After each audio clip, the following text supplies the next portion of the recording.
Hello, this is the Women Who Code podcast. My name is Sammie Walker Herrera, pronouns she, her, and ella, and I am founder of Speak Y'all, a public speaking, coaching, and career confidence training organization. Today's talk is going to be on 3 mindsets that may be holding you back from confident speaking. I work with about 60 plus leaders in organizations like Amazon, Google, Oracle, Microsoft, Snap Inc., and Scotiabank in helping folks build their speaking confidence and reach their next career level. So I may ask you, wouldn't it be nice if you were able to speak up in meetings, address your concerns with a supervisor or even someone on the C-suite, and finally submit that conference presentation to Women Who Code and be so excited to speak? I really hope that's something that you're looking forward to. But I also know it's not as easy to say, not as easy done as said. It's not always that easy. A lot of things can get in our way. Sometimes that's how we view ourselves or how we talk about ourselves, what we can contribute, what we know, how we can help other people, and even if we don't feel like we belong in the spaces that we're interested in speaking up in. So I would love to dive into these mindsets and really normalize what you may be feeling as a woman in tech, as a woman who codes, and really see not only that you're not alone, but how we can start addressing these mindsets. So let's dive into number 1.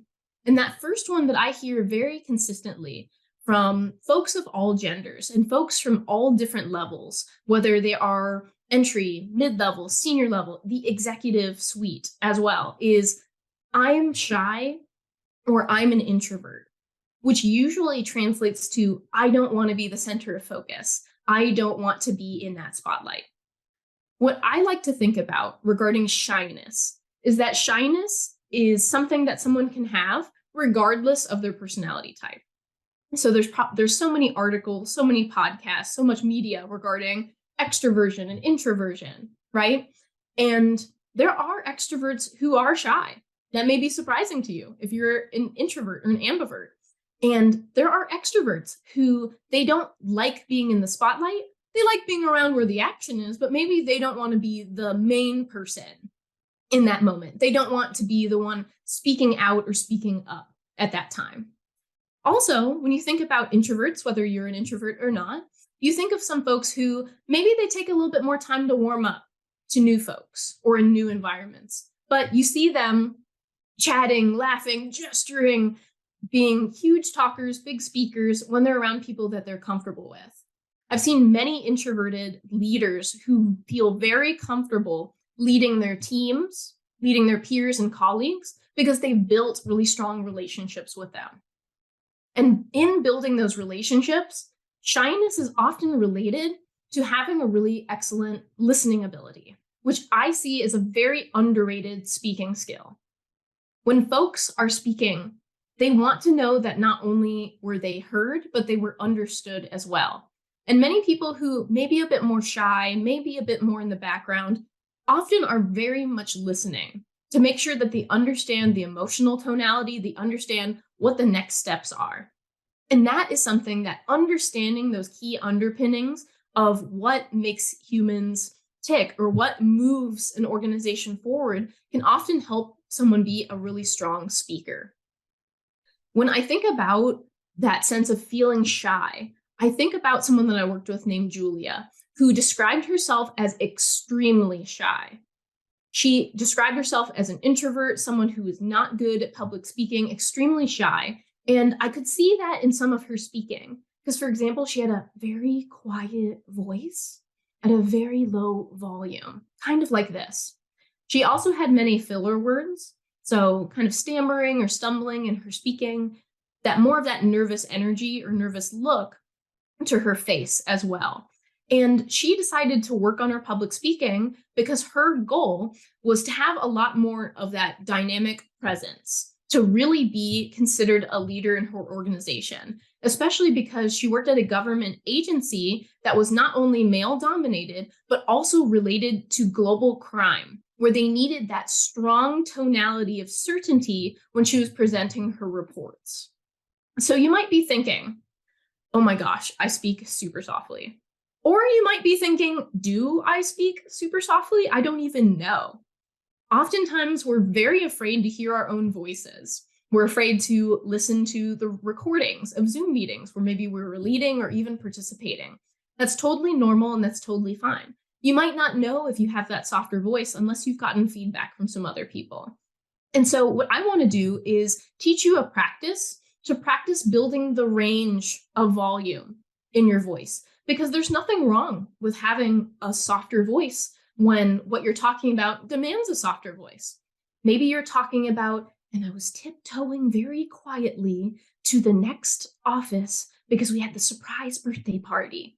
Makes total sense to have more of that whispering or that lower tone versus I was chased by a bear kind of loud volume you might need to really communicate that experience. So my recommendation to practice your voice and to practice your volume is to pull out a book. You might see this book here, and to read out loud a couple of the pages at a louder volume. So maybe for a page you speak at your regular volume, something like, let's flip to a random page here. NACE defines career readiness as the attainment and demonstration of requisite competencies that broadly prepare college graduates for successful transition into the workplace. Now, you read through that book page for a little bit. The goal is now to try speaking at a 9 or a 10. So maybe you felt your voice was at a 3 in volume or a 5 in volume. Again, this is not quality. This is just volume of your voice. We'll try for that 9 or 10. And you may also be thinking, oh my gosh, I don't want to yell. I have roommates or my partner is sleeping, things like that. Well, practice on your own and just practice that louder tone. That 9 or 10 could be the attainment and demonstration of requisite competencies that broadly prepare college graduates. Building that range to test out what your voice could sound like at that higher volume. Again, if you've gotten feedback that you have a lower volume voice, or that you sound quiet, you sound unsure, even if you sound unsure or you feel like you stumble a bit what you're speaking, often just raising your voice can cut out a lot of that stumbling because you just feel and embody a lot more of that confidence. So my recommendation is try that 9 or 10 level. And if you're not sure you're 9, 10, or 10 level, amp it up a couple more levels as well and see how that feels. It's not about correcting a too quiet voice. It's about building that range of volume so that you're able to use that in your reporting and your storytelling as well. So that first mindset, again, being shy, being introverted, that is one that really prevents a lot of folks from feeling like they can speak up at all.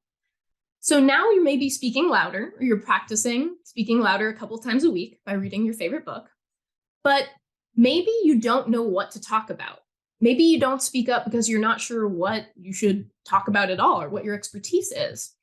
And so the number 2 mindset I see a lot of women, especially, using to hold themselves back or that holds someone back from their public speaking is, I don't have anything new to say. That is a mindset really holding back a lot of professionals. And it's funny, in the world of ChatGPT and so many more AI tools that help us build out copy or build out things to say, help us structure conversations or conference presentations as well. There's a lot of conversation regarding originality, regarding ethics, regarding researching where you're getting certain information. And the goal is not to lie. The goal is not to make something up so you have something 100% original or 100% new to say. This one quote from Jean-Luc Godard really resonated with me when I was building this presentation and thinking about not having anything new to say, because artists often talk about that sense of copying, of stealing, of building upon other people's work, of being on the shoulders of giants. And what Jean-Luc Godard said is, it's not where you take things from, it's where you take them to. So for anyone here who's listening or watching, your perspective is new. Your tone is new. The lesson that you learned from a certain experience that maybe hundreds of other folks experienced, That is new as well, and that is worth listening to. One exercise I did with a client named Sabrina was share random images from a random image generator site. And you can imagine the complete randomness of any image there. Some of them are AI generated, some of them are art pieces, some are very odd photos out in the world. And what we do is we look at a photo for a few seconds. And then I asked Sabrina to come up with a message that's not more than 10 words.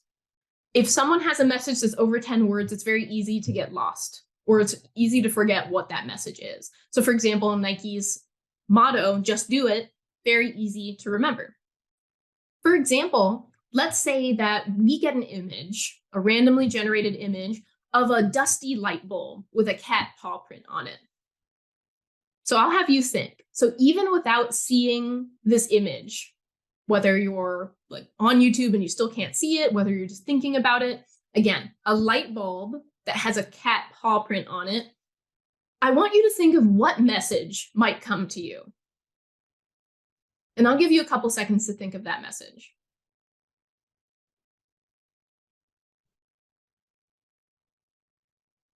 Now, if nothing comes to you, that's totally okay. That's why this training exists, because it's a muscle that needs to be practiced to kind of build messages out of things that you see in your life, to build meaning out of the ordinary, to have a message that shares that new perspective. So here are a few ideas I came up with after looking at an image kind of similar to this, which is like, okay, 8 lives left. Cats are a shining light in my life. Always leave your mark. Dust off the spotlight. Pause to relax. And there are lots of ways to play around with the elements of that photo, right? The light, the mark, the dust, all of those things. And again, if that's not something that came naturally to you, that's totally fine. It's not something that comes naturally to most people. And that's why there's that practice with it. Public speaking doesn't come naturally to most people. And fantastic public speakers aren't always the people who naturally spoke very well. There's someone who realized they had a message they wanted to share and then built the skills to learn how to relay that message through spoken word. There are so many ways to take from something and take it somewhere new, even if you feel like that experience isn't remarkable, isn't new, and isn't 100% original. That's okay. And so the last mindset I want to share with you, so number 3 from this talk, and you've probably heard about it, you've probably listened to other episodes of Women Who Code who talk about this as well, and that is, I don't belong here. They're going to find out I'm a fraud, or what's better known as imposter syndrome. And for myself, as someone who didn't have a technical background going into my undergraduate experience at Carnegie Mellon University, which is known as a big technical school, studying psychology, I had to, within the first semester of attending the institution, really break through my own imposter syndrome feelings of, do I belong here? Is this the right campus for me? Am I going to be able to leave my mark even if I'm not doing a very technical type of major or technical types of activities? And I'm really glad that I was able to let go of that mindset after really thinking, you know what, I belong here. I'm able to make my impact in a completely different way. And now what I do is I make an impact still in the technical world, working with folks with the technical background on their speaking skills. So sometimes that journey is a bit longer than we may think it is, but it really takes us to where we need to go if we believe in ourselves and kind of let go of that imposter syndrome as it pops up. And trust me, it's popped up more than enough times in the past years since my undergraduate time at CMU, and is something that, again, building a habit and building a muscle of addressing that imposter syndrome. So one way to flip that mindset regarding imposter syndrome is to think of your mentors, your supervisors, your sponsors, and other folks who've really believed in you and really championed you taking this path that you're taking in your career. The thing I ask you is, do you believe in their competence? Do you believe in their ability to judge someone correctly and make sure that they can take that next step? Because often folks who are in those levels above us, who are supporting us, who are helping us move forward in our career, they still are trying not to risk their reputation. They're making sure that they're connecting with folks who they really see strong potential in and who can really do that next step. And so that question I ask you is, do you believe in their abilities? And if you believe in them, but you're still not believing in yourself, the more you believe in them, hopefully helps you believe in yourself as well. I know that seems like quite a bit of a mindset shift, and it takes a bit of time to let that sink in.